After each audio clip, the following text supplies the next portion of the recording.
వ్యవసాయం రాజశేఖర రెడ్డి గారికి అంత ముఖ్యమైనప్పుడు ఆయన ఆశయాలను నిలబెడుతున్నామని చెప్తున్న జగనన్న గారికి రైతులంటే ఎందుకంత చిన్న చూపు, వ్యవసాయం అంటే ఎందుకంత చిన్న చూపు?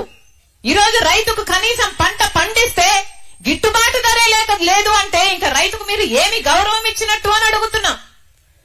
అంతెందుకు రాజశేఖర రెడ్డి గారు జలయజ్ఞంలో రైతులకు పెద్దపీట, వ్యవసాయానికి పెద్దపీట వేశాడు. జలయజ్ఞంలో రాజశేఖర రెడ్డి గారు ఎన్నో ప్రాజెక్టులను చేపడితే 54 ప్రాజెక్టులను చేపడితే 12 ప్రాజెక్టులు ఆయనే పూర్తి చేస్తే 42 ప్రాజెక్టులు మిగిలిపోతే ఆ రోజు జగనన్న గారు చెప్పిన మాట, రాజశేఖర రెడ్డి గారు దివంగత మహానేత రాజశేఖర రెడ్డి గారు తలపెట్టిన అన్ని ప్రాజెక్టులను నేను పూర్తి చేస్తానని చెప్పిన జగనన్న గారు మళ్ళీ ఒక ప్రాజెక్టును కూడా ముట్టుకోలేదు. రాజశేఖర రెడ్డి గారు ఏ ప్రాజెక్టుల పనులు చేసి వెళ్లారో ఆ తర్వాత మళ్ళా తట్టెడు మట్టి కూడా ఎత్తిపోసిన పాపాన పోలే.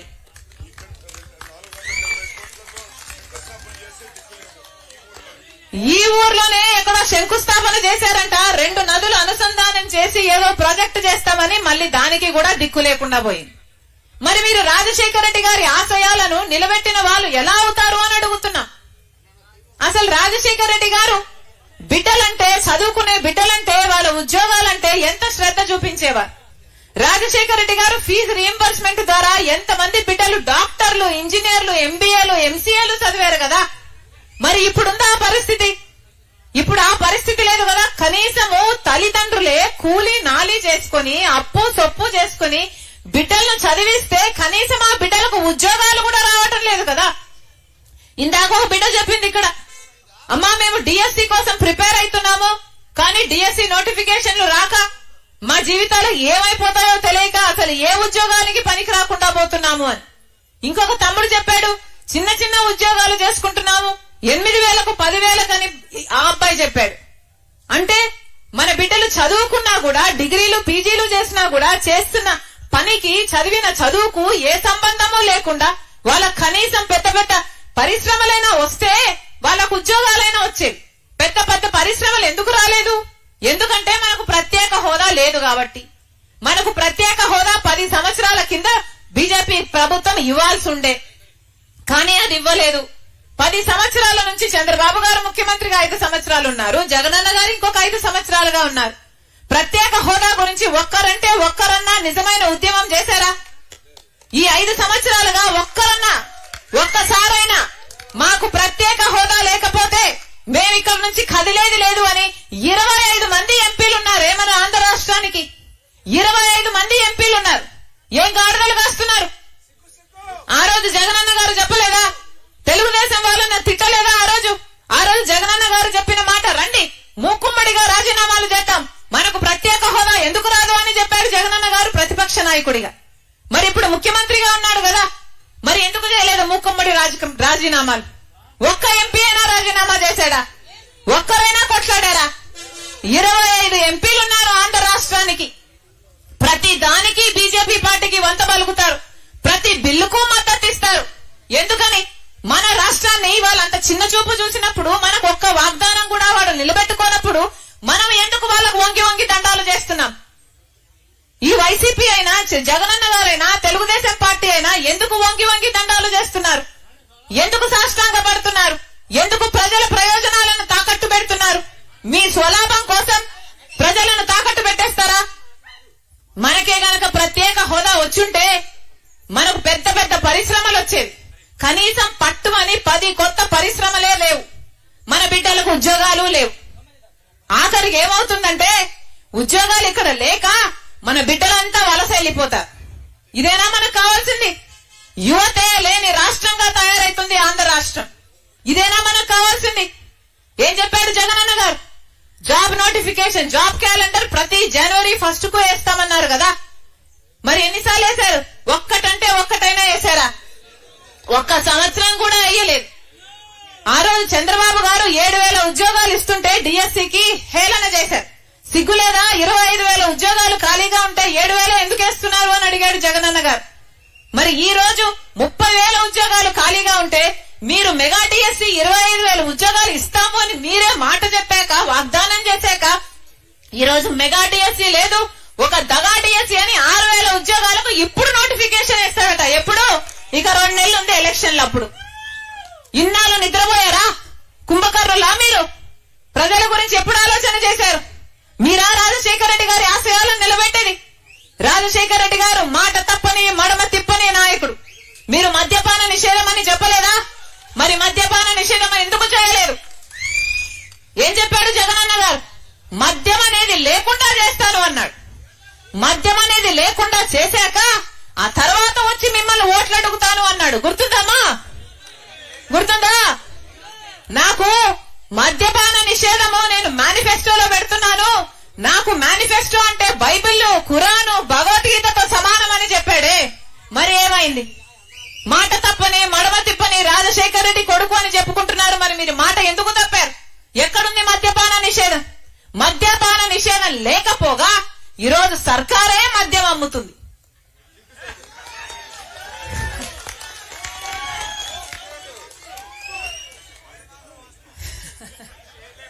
సర్కారే మద్యం అమ్ముతుంది. వాళ్ళు అమ్మిందే కొనాలి. వాళ్ళకి ఎంతకు అమ్ముతే అంతకే కొనాలి. వాళ్ళు రెట్టింపు ధర పెడితే రెట్టింపు ధరకు కొనాలి. వాళ్ళు బూమ్ బూమ్ అమ్మితే బూమ్ బూమ్ కొనాలి.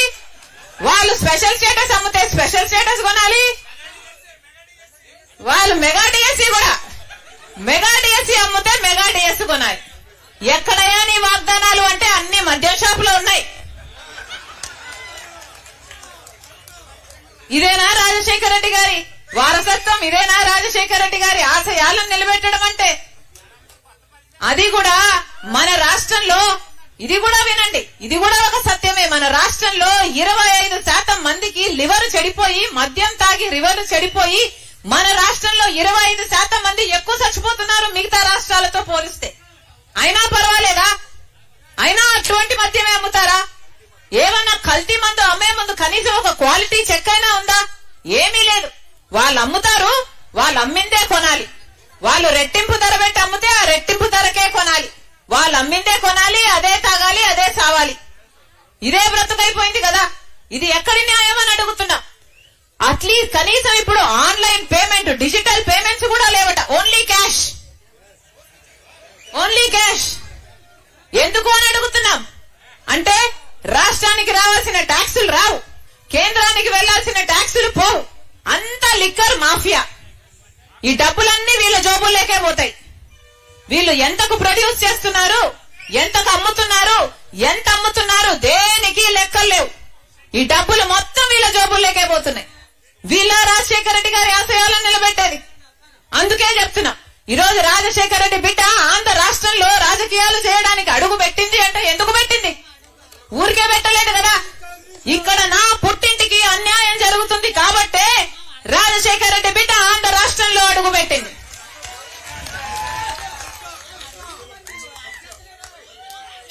రైతుల భూముల కబ్జా, ఇక్కడ ఒక అన్న గిలగిలా కొట్టుకుంటున్నాడు, నా భూమి కబ్జా అయిపోయింది అని.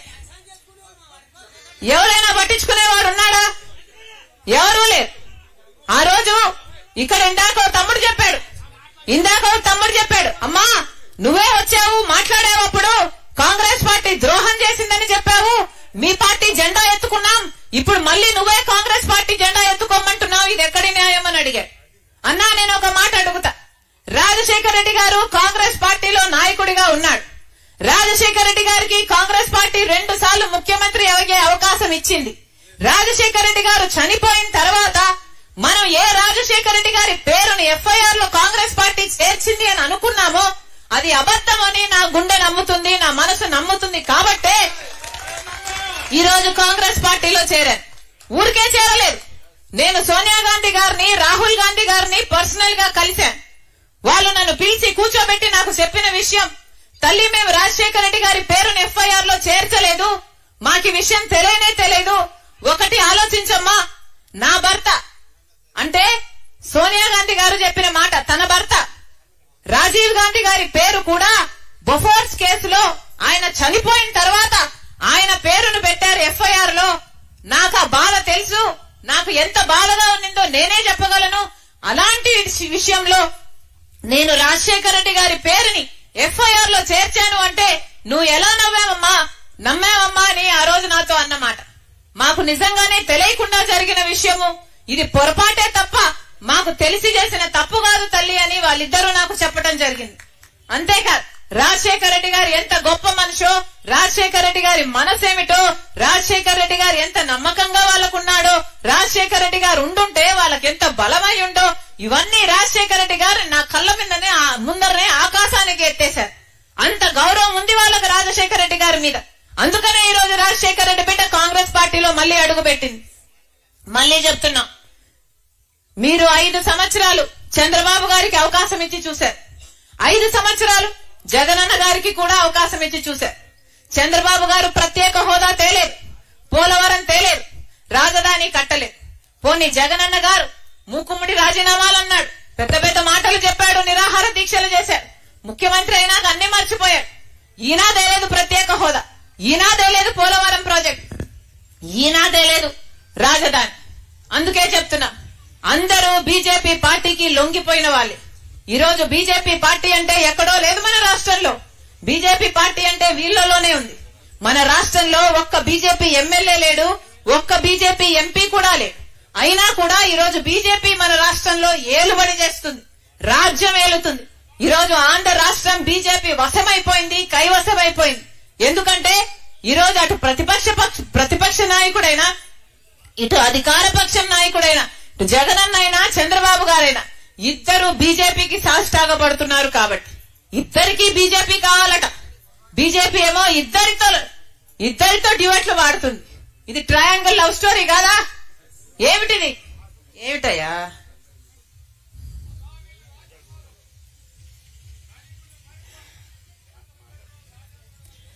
ఆలోచన చేయండి. అందుకే చెప్తున్నాం, మళ్ళొక్కసారి ఈ మోసపు రాజకీయాలను నమ్మకండి.